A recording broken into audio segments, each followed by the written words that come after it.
தீர்க்க தரிசனத்தின் தேவனும் தீர்க்க தரிசனத்தை உரைத்ததை சொன்னபடி சொல்லுகிற ஆண்டவரும் நம் கண்களுக்கு முன்பாக இருக்கிறார். அல்லேலூயா. 28 நாட்டு மக்களுடைய இருதயத்தை ஒருமித்து மாத்தினர். அத்தனை பேர் ஒத்துக்கிட்டாங்க. அத்தனை பேர் ஒரு கவர்மெண்ட், ஒரு பண மதிப்பு, ஒரு அரசாங்கம், ஒரு எல்லை எல்லாம் வந்துருச்சு கர்த்தர் சொன்னபடி. ஒரு காலகட்டத்தில் யூரோ உலகத்தினுடையதான மைய பணமாய் மாறும். இன்னைக்கு அமெரிக்கா பணம் இருக்கு, யூரோ தான் மாறும். இதை ஆவியானவர் உணர்த்தினாரு. பல நேரங்களில் நாங்கள் சொல்லிக்கொண்டே வந்தோம். அப்போ திடீர்னு பாத்தீங்கன்னா பிரிக்ஸ் ஒரு பண மதிப்பு வந்திருக்குது. எத்தனை பேர் கேள்விப்பட்டிருக்கிறீங்க பிரிக்ஸ்? நீங்கள் யாருமே உலகத்துக்குள் போகாமல் சீனை மலைக்குள்ளே இருக்கிறவர்கள் என்று நான் நினைக்கிறேன். ஒருத்தருக்கும் தெரியல, கை தூக்குங்க. பிரிக்ஸ் பண்ற ஒரு பண மதிப்பு உலகத்தில் இருக்கு. எத்தனை பேருக்கு தெரியும்? இயேசுவே, இப்போ நான் எப்படி உங்களுக்கு இதை எக்ஸ்பிளைன் பண்றது? நான் கோயில்பட்டி பக்கத்தில் ஒரு ஊழியத்துக்கு போயிருந்தேன். 3 நாள் 666 கம்ப்யூட்டர் WW எல்லாம் எடுத்து முடிச்சிட்டேன். முடிச்ச பிறகு ஒரு ஐயா 3ஆவது நாள் வந்தார். ரொம்ப நல்லா பிரசங்கம் பண்ணங்கய்யா, எனக்கு ரொம்ப யூஸ்ஃபுல்லா இருந்துச்சு. ஆனா ஒன்னே ஒண்ணுதான் எனக்கு புரியல. என்னன்னு கேட்டேன். இந்த கம்ப்யூட்டர் WW தான் சொன்னீங்களே, அப்படின்னா என்னன்னு கேட்டார். 3 நாளும் பிரசங்கம் அதை பத்தி தான் பண்ணியிருக்கிறேன். அதுல இருந்து நான் கொஞ்சம் கேர்ஃபுல் ஆயிட்டேன். இப்ப சொல்லுங்க, பிரிக்ஸ்னா எத்தனை பேருக்கு தெரியும்? நான் கேட்டதுக்காக சும்மாவா கைத்துக்கலாம்ல. சரி, ஒரு 5 நாடுகள் சேர்ந்து ஒரு பணத்தை உருவாக்குனாங்க. Brazil, Russia, India, China, South Africa. கேள்விப்பட்டீங்களா? இந்த 5 நாடுகள் சேர்ந்து ஒரு பணத்தை கொண்டு வந்தாங்க. இப்ப இவங்களோட நிறைய நாடுகள் சேர்ந்து இருக்குது. நிறைய நாடுகள் சேர்ந்து பிரிக்ஸ் அப்படின்னு கொண்டாந்து இப்ப பிரிக்ஸ் தான் ரொம்ப ஸ்ட்ராங்கா ஆகிற மாதிரி எல்லாரும் சொன்னாங்க. அப்ப நிறைய பேர் எங்களுக்கு கமெண்ட்ல இந்த மாதிரி மெயில்ல அனுப்பும்போது, நீங்க யூரோ வரும் அப்படின்னு சொல்றீங்க, ஆனால் நீங்க பிரிக்ஸ் இப்ப மேல வந்துகிட்டு இருக்குது, எல்லாரும் பிரிக்ஸ் தான் வரும் வரும்னு சொல்றாங்க அப்படின்னு சொல்றாங்க. கவனிச்சுக்கொள்ளுங்கள், வேதத்தில் சொன்ன தீர்க்க தரிசனம் மட்டும்தான் நடக்கும். மற்ற நேரத்துல சிலது வேற மாதிரி நம்ம கண்ணுக்கு படும், ஆனால் அது நடக்காது. கர்த்தருடைய வார்த்தை மட்டும் நிறைவேறும். அல்லேலூயா. நாம அதுக்கு பொறுமையோட காத்திருக்கணும். தாமதித்தாலும் அது நிறைவேறும், தரிசனம் நிறைவேறும். இப்ப இந்த வசனத்தின்படி யூரோ தான் வரணும், மேல வரணும். ஏன்னா 10 நாடுகள் கூட்டமைப்பு. பிரிக்ஸ்ல 10 நாடுகள் கூட்டமைப்பு கிடையாது. அது பேரே பாருங்க, பிரிக்ஸ் 5 நாடு தான் இருக்கு. அப்படி இருக்கும்போது அது வராது, மேல உலகத்தை ஆளுகிற பணமாக வராது. அப்போ ஒரு சிலர்லாம் வேற என்ன வரும்?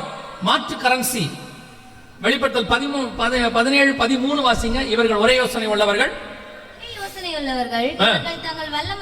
தங்கள் வல்லமையும் அதிகாரத்தையும் மிருகத்திற்கு கொடுப்பார்கள். அங்க வல்லமை அதிகாரம் அப்படின்னு இருக்கு இல்லையா? வல்லமை அதிகாரம் அப்படின்னா உலகத்துக்கு ஒரு வல்லரசா மாறணும்னா 2 இருக்கணும் ஒரு நாட்டுக்கு: பணபலம், பனைபலம். பணபலம், படைபலம் அப்படி 2 சொல்லுவாங்க. ஒரு வல்லரசு ஆகணும்னா கரன்சி எக்கானமி ஸ்ட்ராங்கா இருக்கணும், ஒரு பக்கம் ராணுவம் ஸ்ட்ராங்கா இருக்கணும். அமெரிக்கா இதான் ஸ்ட்ராங் எக்கானமி, அமெரிக்கா டாலர். இன்னொரு பக்கம் அமெரிக்காவுடைய ராணுவ பலம். இது 2ம் ஸ்ட்ராங். ஹிரோஷிமா நாகசாக்கில குண்டு போட்டாங்க, அதுல இருந்து அமெரிக்க ராணுவத்தை கண்டா எல்லாருக்கும் பயம். 1931 அமெரிக்க கரன்சி பயங்கர வேல்யூ ஸ்ட்ராங் ஆயிருச்சு. அது வரைக்கும் இங்கிலாந்து டாலர் வெள்ளக்காரந்து தான் இருந்துச்சு. திடீர்னு அமெரிக்கா மேல வந்துருச்சு. இன்னைக்கு வரைக்கும் அமெரிக்க டாலர் தான் இருக்கு. அதனால இப்ப என்னன்னு கவனிச்சீங்கன்னா, அமெரிக்காவுடைய வல்லரசுங்கிறதுக்கு இந்த 2 தான் முக்கியம். அப்போ யூரோ எழுப்பி வருது. வல்லரசா மாறணும்னா யூரோவுடைய கரன்சி மேல வரணும், அப்பதான் அது வல்லரசா மாறவே முடியும். திடீர்னு பாத்தீங்கன்னா 2008 இருந்து சொல்றோம், திடீர்னு இப்ப பாத்தீங்கன்னா அமெரிக்கா மொத்தம் டவுன். அமெரிக்காவுடைய எக்கானமி ஃபுல்லா அவுட். அதுவும் இந்த வருஷம் 2025 மே மாசம் 100% கொலாப்ஸ். அவங்க என்ன சொல்லியிருக்காங்கன்னா, இதை இப்போ வெளிப்படையா, ஆனா ஃபைனான்சியல் டைம்ஸோ ஏதோ ஒரு பத்திரிகையில வந்திருக்கு, ப்ரூஃப் இருக்கு. அவன் சொல்லியிருக்கான், அமெரிக்கா முழு கொலாப்ஸ், இனி அமெரிக்காவை எக்கானமியில காப்பாற்ற முடியாது, அவ்வளவுதான். இன்னும் ட்ரம்ப் அவங்களுக்கு டாரிஃப் போடுறேன், இவங்களுக்கு வரி போடுறேன்னு சொல்ல அமெரிக்கா இன்னும் கொலாப்ஸ் ஆயிடுச்சு. அமெரிக்க மக்களே போராட்டம் நடத்த தொடங்கிட்டாங்க. ஏன்னா அமெரிக்காவோட கரன்சி மொத்தம் அவுட். இதைத்தான் நாங்க 2008 இருந்து சொல்றோம், அமெரிக்கா விழும், கரன்சி கீழே விழும், அதற்கு மாற்றாக யூரோ வரணும். ஆனா பிரிக்ஸ் வருது, அது வருது, இது வருதுன்னு சொல்லிட்டே இருக்கிறாங்க. இப்ப 2025 மே மாசம் இந்த யூரோப்பியன் பேங்கோட சீஃப் இருக்காங்க, அவங்க என்ன சொல்லியிருக்கிறாங்க பாருங்க, இது அவங்க சொன்னது. இவங்க என்ன சொல்லியிருக்காங்கன்னு கேட்டீங்கன்னா, இசிபின்னு சொல்லுவாங்க, யூரோப்பியன் அந்த பேங்கோட சீஃப். இவங்க சொல்லியிருக்கிறாங்க, euro has chance to challenge US dollar as world's reserve currency. அதாவது ஐரோப்பாவுக்கு தான் அந்த வாய்ப்பு இருக்கிறது அமெரிக்காவுக்கு மாற்று பணமாக வருவதற்கு. நல்லா கவனிங்க, இத யூரோவா பார்க்க கூடாது. வரப்போகிற சர்வாதிகாரியின் ஆட்சியினுடைய வல்லமை தொடங்குது.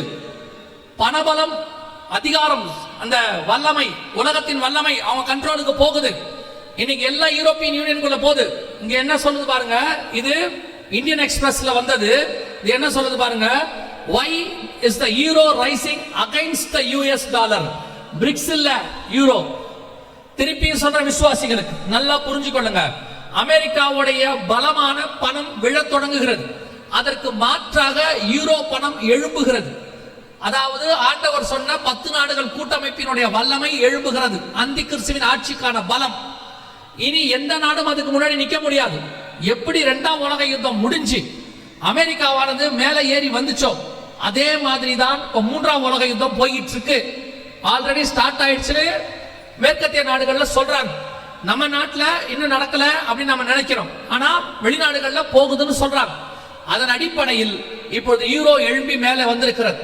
கர்த்தர் சொன்ன வல்லமை உள்ள கடைசி சாம்ராஜ்யம் எழும்புது. இந்த யூரோப்பியன் யூனியன்ல கடைசியா வரக்கூடிய பிரசிடென்ட் அவன் தான் அந்தி கிறிஸ்துவாக இருப்பான். இதை விட வெளிப்படையா பைபிள்ல உள்ள வசனத்தை ஆவியானவர் விளக்கி தரவே முடியாது. எனக்கு தெரிஞ்சு நமக்கு ஆண்டவர் அவ்வளவு தெளிவாக சொல்லி கொடுத்திருக்கிறார். அல்லேலூயா. எரேமியா சொல்வாரு, நேபுகாத் நேச்சார்னு ஒரு ராஜா வர போறான், ஆலயத்தை பிடிக்க போறான், அப்புறம் சீலோவா மண்மேடுகளாகி போகும் எல்லாம் சொல்வாரு. ஆனால் ஜனங்கள் அதை பெருசாக எடுத்துக்கொள்ளல. இந்த காலத்திலும் சபை அப்படிதான் இருக்கு. இதெல்லாம் நடக்குது கண்ணுக்கு முன்னாடி, ஆனால் சபை அதை நிர்விசாரமாய் எடுத்துக்கொள்கிறது. நம் கண்களுக்கு முன்பாக கர்த்தர் சொன்ன தீர்க்க தரிசனம் துல்லியமாய் நிறைவேற தொடங்கி விட்டது.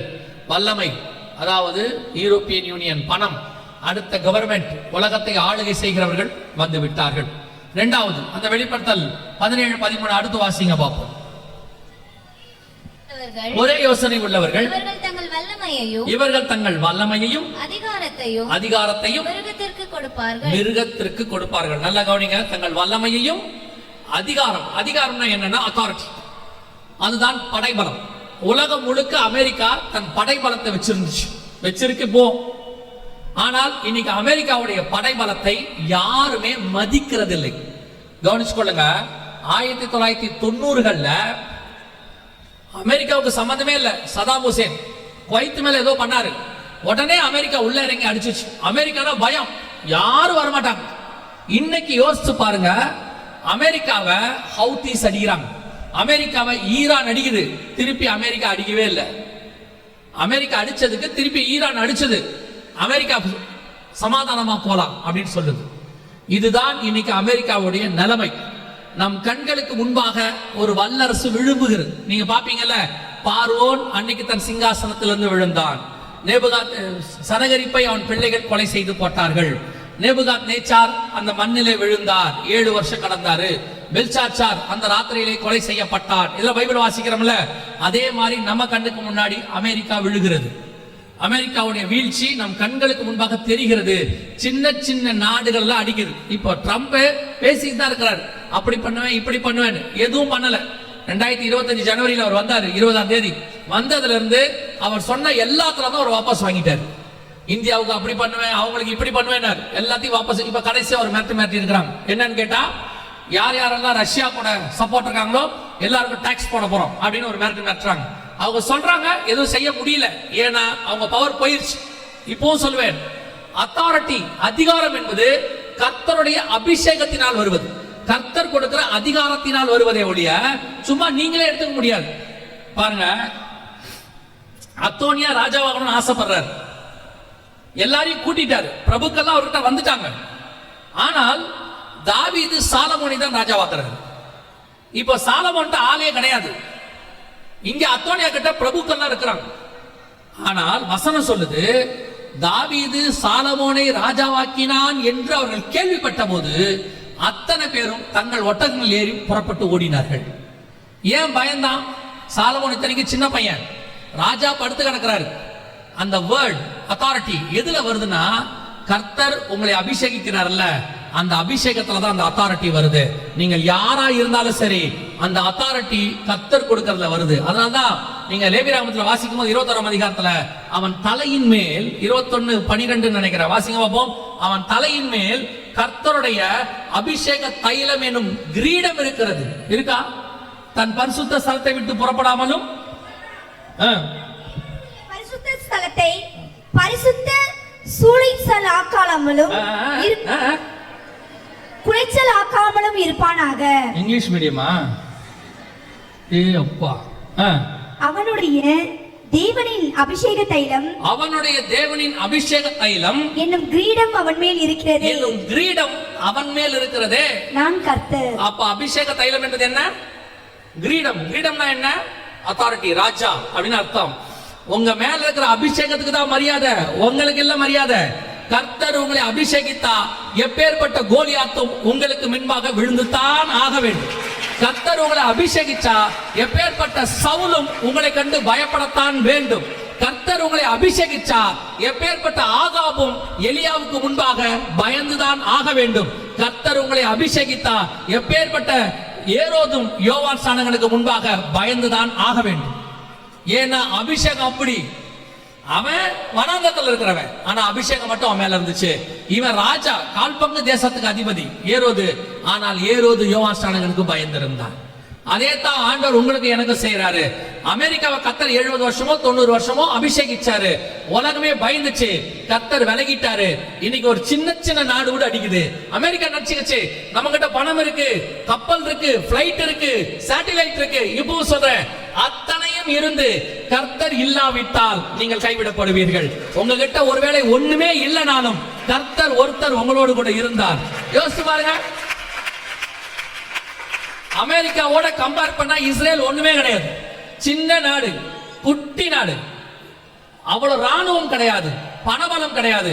ஆனா அந்த ஒரு சின்ன நாட்டை இன்னைக்கு உலகத்தில் இருக்கிற யாருமே எதுவுமே செய்ய முடியல. காரணம், இஸ்ரேல் வல்லமை கிடையாது, இஸ்ரேலின் சேனைகளின் கர்த்தர் பெரியவர். அந்த தேவன் தான் உங்களோடும் என்னோடு கூட இருக்கிறார். அதுதான் இங்க நடக்குது. இன்னைக்கு அமெரிக்காவுடைய எல்லாம் போச்சு, கீழே விழுந்துருச்சு. அதுக்கு மாற்றாக யார் எழும்புகிறான்னு கேட்டீங்கன்னா, யூரோ எழுப்பி வருகிறது. இப்போ வல்லமை, அத்தாரிட்டி, இந்த வல்லமை யூரோப்புக்கு போகணும். இதை சொல்லும் பொழுது ஒரு சிலர் எனக்கு போன் பண்ணி சொன்னாங்க, நீங்க சொல்றதை எப்படி ஏத்துக்கிறதுன்னு எனக்கு தெரியல. ஏன்னா யூரோப்புக்கு ராணுவமே கிடையாது. யூரோப்புக்கு என்ன கிடையாது? அப்புறம் எப்படி அத்தாரிட்டி வரும்? அவங்க எப்படி உலகத்தை ஜெயிப்பாங்க? இன்னொரு வசனம் வாசிங்க, வெளிப்படுத்தல் 13:5 வாசிங்க. பெருமையானவர்களையும் தூஷணங்களையும் பேசும் வாய் அதற்கு கொடுக்கப்பட்டது. அல்லாமலும் 42 மாதம் யுத்தம் பண்ண அதற்கு அதிகாரம் கொடுக்கப்பட்டது. அப்பனா யூரோப்பியன் யூனியன் 42 மாசம் யுத்தம் பண்ணணும். ஆன்டி கிரைஸ்ட் கவர்மெண்ட் யுத்தம் 42 மாசம் 3.5 வருஷம் பண்ணணும். அப்படின்னா ராணுவம் வேணும்ல. அப்ப அவங்க சொன்னாங்க, ஐரோப்பியன் யூனியன் ராணுவமே இல்லையே, எப்படி அவங்க யுத்தம் பண்ணுவாங்க? நீங்க எப்படி அமெரிக்காவுக்கு மாற்றுன்னு சொல்றீங்க அப்படின்னு சொல்லிட்டு இருந்தாங்க. ஆனால் ஆவியானவர் உணர்த்துறது, அவங்களுக்கு கண்டிப்பா என்ன வரும்? ஒரு ராணுவம் வரும். அவங்ககிட்ட சொன்னேன், இப்ப வேணா இல்லாம இருக்கலாம், கண்டிப்பாக ஒரு ராணுவம் வரும் அப்படின்னு சொன்னோம். இன்னைக்கு யூரோப்பியன் யூனியனுக்கு ராணுவம் வந்துருச்சு. இங்க இருக்கு பாருங்க, ஐரோப்பியன் யூனியன் ஒரு ராணுவத்தை உருவாக்கி விட்டது. உலகத்திலேயே மிகப்பெரிய ராணுவத்தை உருவாக்குறதுக்கான எல்லா வேலையும் அவங்க செஞ்சு முடிச்சுட்டாங்க. இப்போ அந்த ஐரோப்பாக்குள்ளேயே மிகப்பெரிய ராணுவ நாடுகள்லாம் இருக்கு. பிரான்ஸ், ஜெர்மனி, இவங்கெல்லாம் பெரிய ராணுவம் வச்சிருக்கிறாங்க. இப்ப எல்லாரும் சேர்ந்து என்ன சொல்றாங்கன்னா, மிகப்பெரிய ராணுவத்தை நாங்கள் உருவாக்கி விட்டோம், இட்ஸ் ஓன் ஆர்மி அப்படின்னு இருக்குது. இது பத்திரிகையில வந்தது. கர்த்தர் சொன்னபடி நல்லா கவனிங்க, கடைசி சாம்ராஜ்யம் எழும்பிருச்சு. ஆண்டவர் சொன்ன தீர்க்க தரிசனம் துல்லியமாய் நிறைவேறிடுச்சு. நம் கண்களுக்கு முன்பாக கடைசியாய் எழும்ப வேண்டிய கடைசி சாம்ராஜ்யம், வல்லமை, அதிகாரம் ரெண்டுத்தையும் ரெடி பண்ணிட்டு இருக்குது. இப்போ அதுக்கு முன்னாடி இருக்கிற வல்லமை, அதிகாரம் அமெரிக்காவுது கீழே விழ தொடங்கிருச்சு, ரெண்டும் கீழே விழுந்துருச்சு. இப்போ அதுக்கு மாற்று உருவாகுது. அந்த இடத்துல தான் நீங்க நானும் இருக்கிறோம். ஆல்டர்னேட் கவர்மெண்ட் ரெடி ஆகுது. அந்த ஆல்டர்னேட் கவர்மெண்ட் ரெடி ஆகி அதுக்கு ஒரு சூப்பர் தலைவர் ஒருத்தர் வருவாரு. அவர் வருவதற்கு முன்பதாகத்தான் உங்களையும் என்னையும் மீட்க வருவேன் என்று இயேசு வாக்கு பண்ணினார். அல்லேலூயா. அப்படின்னா இந்த கவர்மெண்ட் ரெடி ஆயிடுச்சுன்னா இனி அந்த சூப்பர் தலைவர் பிறக்க போறாருன்னு அர்த்தம் இல்லை. இப்பவே அவர் எங்க இருக்கணும்? ஏதோ ஒரு இடத்துல இருக்கணும். இயேசு கிறிஸ்து ராஜாவாக பிறந்தார். ஒரு நாள் எருசலேமுக்குள்ளே கழுத மேல ராஜாவாக வந்தார். ஆனால் அதற்கு முன்பதாக 30 வருஷத்துக்கு முன்னாடியே அவர் இஸ்ரவேலுக்குள்ள இருக்கிறார். அங்கதான் வளர்ந்தார், அங்கேதான் அபிஷேகம் பெற்றார், எல்லாம் அங்கேதான் நடந்துச்சு. நல்லா கவனிச்சு கொள்ளுங்களேன். அதே மாதிரி தான் இப்பவும் அந்தி கிறிஸ்துவானவன் என்கிறதான அந்த கடைசி ராஜா இதே பூமியில் ஐரோப்பாவில் ஏதோ ஒரு இடத்துல இருப்பான். அந்த ஆவி அவன் மேல வந்து இறங்குச்சுன்னா அவன் அந்தி கிறிஸ்துவ வெளியே தெரிவான். இயேசு மேல ஆவியானவர் வந்து இறங்கின உடனே உலகத்தின் பாவத்தை சுமந்து இருக்கிற தேவ ஆட்டுக்குட்டின்னு யோவான் கண்டுபிடிச்சிட்டார். ஏன்னா அவருக்கு என்ன சொல்லி இருந்தாங்கன்னா, எவர் மேல் ஆவியானவர் புறா வடிவில் இறங்குறாரோ அவரே ஆவியினாலும் அக்னியினாலும் அபிஷேகம் பண்ணுகிறவர். அதுதான் அடையாளம். அதே மாதிரி இந்த அந்தி கிறிஸ்து மேல ஒரு ஆவி வந்து இறங்கணும். அது இறங்குறது உலகத்துக்கு அவன் அந்தி கிறிஸ்துவாக வெளிப்படுவான். இப்பவே நம் கண்களுக்கு முன்பாக 100% அவங்க கவர்மெண்ட் ரெடியாக்கி விட்டது, ரெடி பண்ணிட்டு இருக்கிறாங்க. ஒரு நாள் அவனை கொண்டு அபிஷேகம் பண்ணி அது மேல உட்கார வைப்பாங்க. இன்னும் ஒரே ஒரு காரியத்தை மாத்திரம் சொல்லி நான் இன்னைக்கு முதல் நாள் கூட்டத்தை ஜெபித்து முடிக்க விரும்புகிறேன். இதெல்லாம் நடக்கும்போது ஒரு அடையாளத்தை கர்த்தர் சொன்னார். இதெல்லாமே அடையாளம் தான். இதெல்லாம் கொஞ்சம் தியானிச்சீங்கன்னா உங்களுக்கு தெரியும். வெளியரங்கமான ஒரு அடையாளம் இருக்குது. அதை மாத்திரம் காட்டிட்டு நான் ஜெபம் பண்ணி முடிக்கிறேன். வெளிப்படுத்தல் 17:3 வாசிங்க பார்ப்போம். வெளிப்படுத்தல் 17:3. ஆவிக்குள் என்னை வனாந்தரத்துக்கு கொண்டு போனான். அப்பொழுது 7 தலைகளையும் 10 கொம்புகளையும் உடையதும் தூஷணமான நாமங்களால் நிறைந்ததுமான சிவப்பு நிறமுள்ள மிருகத்தின் மேல் ஒரு ஸ்திரீ ஏறி இருக்க கண்டேன். யோவான் 17ஆம் அதிகாரத்துல இந்த யூரோப்பியன் யூனியனையும் அது சம்பந்தப்பட்ட விஷயங்களையும் தரிசனமா பார்க்கிறார். பார்க்கும்பொழுது அவருக்கு ஒரு அடையாளம் காட்டப்படுகிறது. ஒரு ஸ்திரீ மிருகத்தின் மேல் ஏறி இருக்க கண்டேன் அப்படின்னு சொல்றார். 4வது வசனத்துல அந்த ஸ்திரீயை குறித்து சொல்லப்படுகிறது. 5-6 வசனங்கள்ல அந்த ஸ்திரீயை குறித்து அவர் ஆச்சரியப்படுகிறார். காரணம், பரிசுத்தவான்கள் ரத்தத்தில் அவள் வெறி கொண்டிருந்தாள், இயேசு கிறிஸ்துவின் சாட்சியில் அவர் வெறி கொண்டிருந்தார்கள். சோ இதெல்லாம் பார்க்கும்போது அவருக்கு தெரிஞ்சது என்னன்னா, அந்த 17ஆம் அதிகாரம் 18ஆம் அதிகாரம் ரெண்டும் அந்த ஸ்திரீயை குறித்து தான் இருக்கு. அந்த ஸ்திரீ யாரு, எப்படி இருப்பா, என்ன பண்ணுவா, எல்லாம் இருக்கு. இப்போ ஐரோப்பியன் யூனியன் என்று சொல்லக்கூடியதான யூரோப்பியன் யூனியனுக்கான சின்னம் உருவாக்கப்பட்டிருக்கிறது. இந்த வசனம் வந்தது 1900 வருஷத்துக்கு முன்னாடி பத்மு தீவிலே யோவானுக்கு வெளிப்படுத்தப்பட்டது. இப்போ ஐரோப்பியன் யூனியன் 1951 வந்தது, அதாவது ரிஜிஸ்டர் பண்றது. இப்போ அவங்க உலக வல்லரசா மாறதுக்கான எல்லா வேலையும் செய்யறாங்க. இப்போ அவங்களுடைய சின்னம் என்ன அப்படின்னு நீங்க பாத்தீங்கன்னு சொன்னா, இதான் அவங்களுடைய சின்னம். எங்க எடுத்தாலும் அவங்க சின்னம் இதுவாகத்தான் இருக்கும்.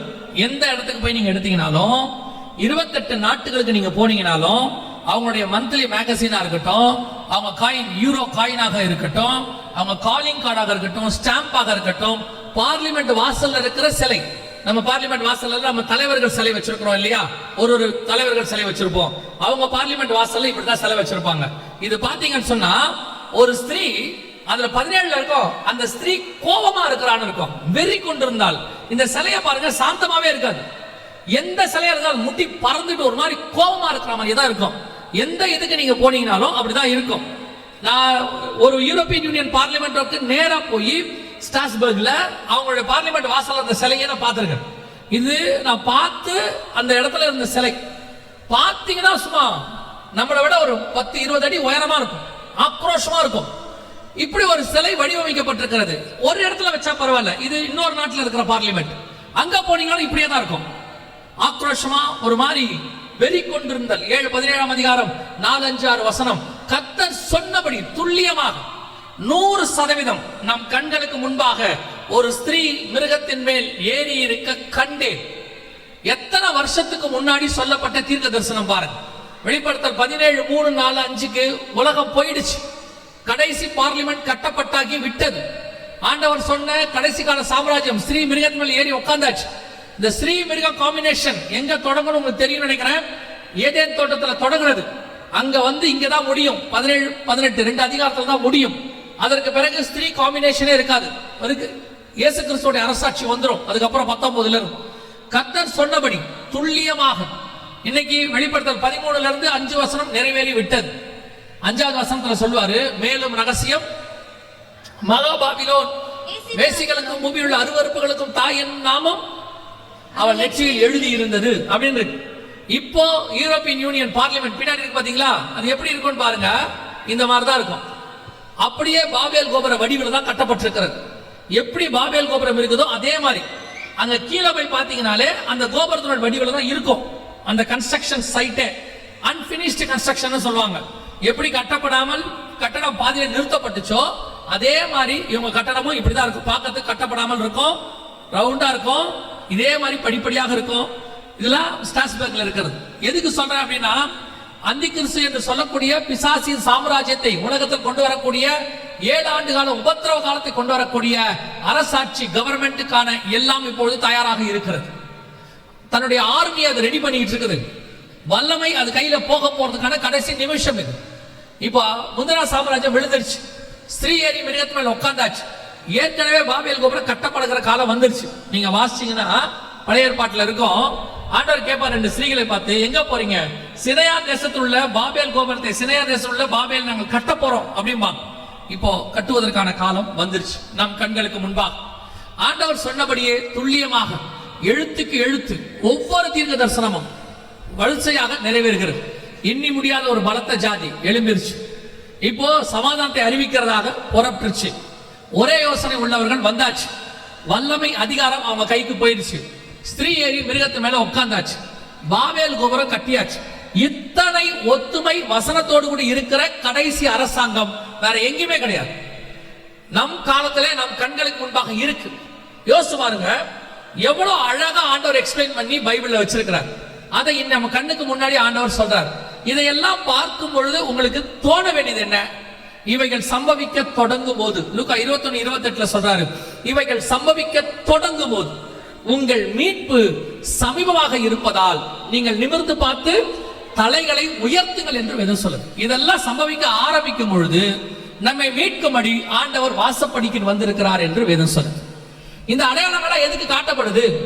இதெல்லாம் சொல்லப்படுறது நோக்கம் என்ன? கொஞ்சம் பேர் சொல்றாங்க, அவர் இதெல்லாம் காட்டி பயமுறுத்துறாரு. பயமுறுத்துறது அல்ல. இதையெல்லாம் காட்டும் போது ஒண்ணு உங்களுக்கு தெரியணும், இதெல்லாம் நடக்குதுன்னா என் ஆண்டவர் அதுக்கு முன்பதாகவே என்னை மீட்கும்படி வரப்போகிறார். அவர் வாசப்படியில் தான் நிற்கிறார், வேற எங்கேயும் இல்ல. வாசப்படியில் இருந்து கதவை தட்டுகிறேன், வெளிப்படுத்தல் 3:20 ஆண்டவர் சொன்னபடி இப்ப அப்படியேதான் நடக்குது. இப்ப சபை இந்த உணர்வுள்ள இடத்துக்கு வந்துருச்சா? இதெல்லாம் பார்க்கும் பொழுது உங்களுக்கு ஆயத்தப்படணுங்கிற எண்ணம் வருதா? எப்படியாவது வருகையில போயிடணும், ஆண்டவரோட போயிடணுங்கிறதான அந்த எண்ணம் தோணுதா? அதுதான் இப்ப கேள்வி. சபை கடைசி காலத்துல 24, 37, 38 சொன்ன மாதிரி ஒரு உணர்வில்லாத இருதயத்தில் உட்கார்ந்து இப்ப இவ்வளத்தையும் காட்டுறீங்க. நான் ஆண்டவர்கிட்ட கூட ஒரு நாள் ஜெபத்தில் இருக்கும்போது ஆண்டவர்கிட்ட ஒரு கேள்வி கேட்டேன். என்னன்னா, கண்டு விசுவாசிக்கிறவனிலும் காணாமல் விசுவாசிக்கிறவன் தான் பாக்கியவான் வேதம் சொல்லுது. இப்ப என் வேலையை காட்டி பிரசங்கம் பண்றது. நான் வந்து உட்கார்ந்த உடனே பாஸ்டர் சொன்னாரு, படம் காட்டுறவர் வந்துச்சாரு. சாயங்காலம் வந்த உடனே சொன்னார், நேத்து நான் படம் காட்டாம ஊழியம் பண்ணேன், இன்னைக்கு நீங்க படம் காட்டி ஊழியம் பண்ண வந்துட்டீங்க. நானும் ஒரு நாள் ஆண்டவர்கிட்ட கேட்டிருக்கிறேன், ஆண்டவரே இதெல்லாம் காணாமல் விசுவாசிக்கிறவன் தானே பாக்கியவான். அப்ப ஆண்டவர் ஒரு காரியத்தை உணர்த்தினார். யார் யாருக்கு எப்படி பேசினால் புரியுமோ அவர்களுக்கு அப்படி பேசுகிற ஆவியானவர் அவர். நல்லா கவனிங்க, இயேசு பிறக்க போறாருங்கிறத மரியாளுக்கு தூதன் வந்து சொல்லணும், அப்பதான் நம்ம ஒத்துப்பாங்க. ஆனா யோசேப்புக்கு தூதன் வேண்டாம், சொப்பனத்துல சொன்னாலே ஒத்துப்பான். ஆனால் சிமியோனுக்கு சொப்பனமும் வேண்டாம், தூதனை வேண்டாம், ஆவியிலே ஏவப்பட்டு அங்கே வந்திருந்தான். ஒரே சம்பவம் தான், ஒவ்வொருத்தருக்கும் ஒவ்வொரு விதமா பேசுறாரு.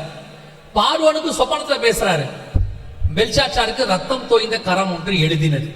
அப்படி பேசினா தான் அவன் புரிஞ்சுப்பான், இப்படி பேசினா இவன் புரிஞ்சுப்பான். அதே மாதிரி இது கடைசி காலம், மீடியா காலம். நீங்க எல்லாமே பார்க்கறதுல தான் இருக்கிறீங்க. எது ஒண்ணு கேட்டாலும் நீங்க கேட்கிற முதல் கேள்வி என்ன தெரியுமா? ப்ரூஃப் இருக்கா? எது சொன்னாலும் எங்க வந்திருக்கு? இப்ப நீங்க யாருமே மனுஷகுமாரன் வரும்போது விசுவாசத்தை, விசுவாசம்னா என்ன? நம்பப்படும் மேல் உறுதியும் காணப்படாத மேல் நிச்சயம். ஆனா இப்ப நீங்க எல்லாருமே கண்டாதான் நம்புவேன் அப்படிங்கிற இடத்துக்கு வந்துட்டீங்க. கண்டாதான் நம்ம சபையும் அந்த இடத்துக்கு வந்துருச்சு. அதான் பிரச்சனை. இப்ப சபைக்கு என்னை பொறுத்த வரைக்கும் தனிப்பட்ட கருத்து இது, சபைக்கு இவ்வளவு அடையாளங்கள் தேவையே இல்லை, காட்ட வேண்டியதே இல்லை. இயேசு வரான்னு சொன்னா சபை நம்பணும், விசுவாசிக்கணும், சபை ஆயத்தப்படணும், அவ்வளவுதான். ஆனா இன்னைக்கு சபை அந்த இடத்துல இல்ல. ஏன்னா கொஞ்சம் கொஞ்சமா உங்களுக்கு எல்லாத்துக்கும் ப்ரூஃப் கொடுத்தாங்க. 25 வருஷமா எல்லாத்துக்கும் proof.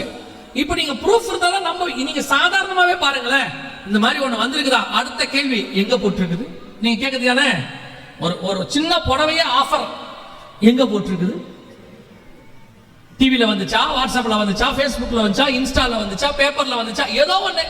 You must need a proof. அந்த இடத்துக்கு வந்துட்டோம். அதனால இந்த கடை அப்ப எங்க ஆண்டவர் உணர்த்தினது, இந்த காலத்தில் இந்த ஜனங்கள் இப்படி சொன்னால் தான் விசுவாசிப்பார்கள். யோசித்து பாருங்களேன், நம்மையும் மீட்க வேண்டும் என்பதற்காக கர்த்தர் இதையும் செய்ய வல்லமை உள்ளவராக இருக்கிறார். எப்படியாகிலும் ஒருத்தரையாகிலும் ரட்சிக்க வேண்டும் என்று கர்த்தர் விரும்புகிறார். இதையும் பார்த்து கண்ணார கண்டு, ஒரு சில இடத்துல அப்போஸ்தலர் சொல்லுது, தடவியாகிலும் அவரை கண்டுபிடிக்கத்தக்கதாக. ஆனா யோவான் எழுதுறாரு, நாங்கள் கண்ணார கண்டு வசனத்தை போதித்தவர்கள் எங்களுக்கு ஒப்புவித்தபடி. லூக்கா எழுதுறாரு, ஆரம்பம் முதல் கண்ணார கண்டு வசனத்தை போதித்தவர்கள் எங்களுக்கு ஒப்புவித்தபடி நான் திட்டமாய் விசாரித்து அறிந்து. லூக்கா 1 எழுதுவாரு. அப்பனா அவர் பார்த்திருக்கிறாரு, தொற்றிருக்கிறாரு, விசாரிச்சிருக்கிறாரு, இவ்வளவு ப்ரூஃபையும் கொடுக்கிறாரு. ஒரு சிலருக்கு தடவி பார்த்தா போதும், ஒரு சிலருக்கு தடவ வேண்டாம், பார்க்க வேண்டாம், விசாரிக்க வேண்டாம், அவன் விசுவாசிப்பான். இந்த கடைசி காலம் பார்த்தாதான் விசுவாசிப்பேன்னு சொல்ற, நம்புவேன்னு சொல்ற காலம். நமக்கும் கர்த்தர் இவைகளை காட்ட வல்லமை உள்ளவராக இருக்கிறார். நமக்கு தெரிஞ்ச மொழியில கர்த்தர் பேசுறார். நமக்கு எதை சொன்னா நம்புவோமோ அப்படி பேசுறாரு. நம் கண்களுக்கு முன்பாக ஆண்டவருடைய வருகை மிக மிக சமீபம். கடைசி கவர்மெண்ட் எழும்பிருச்சு. எந்த நிமிஷமும் ஆண்டவர் சபையை டேக் ஆஃப் பண்ணுவார். தடை செய்கிறவன் நடுவிலிருந்து நீக்கப்படும் முன்னே அது வெளிப்படாது. இப்ப தடை செய்கிறது சபையும் பரிசுத்த ஆவியானவரும். நாம் எடுத்துக்கொள்ளப்பட்ட உடனே அந்திகிறிஸ்துவின் ஆட்சி பூமிக்கு வந்துடும். இப்ப எல்லாமே ரெடியா இருக்கு. இப்ப நமக்கு இருக்கிற ஒரே வாய்ப்பு, ஒரே ஒரு வாய்ப்பு, கர்த்தருடைய வருகையில் போவது மட்டும். இப்ப வாசப்படியில் நின்று அந்த மணவாட்டிக்கு 5ஆம் அதிகாரத்துல உன்னத பாட்டுல தட்டுவார் ஆண்டவர், கதவை தர என் மணவாளியே, என் புறாவே, என் உத்தமையை கதவை தர. அந்த மாதிரி திறக்காது, பேசிக்கிட்டே இருக்கும். வஸ்திரத்தை கலைந்தேன், பாதனை கழுவினேன். என்ன நடக்கும் தெரியுமா? நேசர் வந்துட்டு போயிடுவாரு.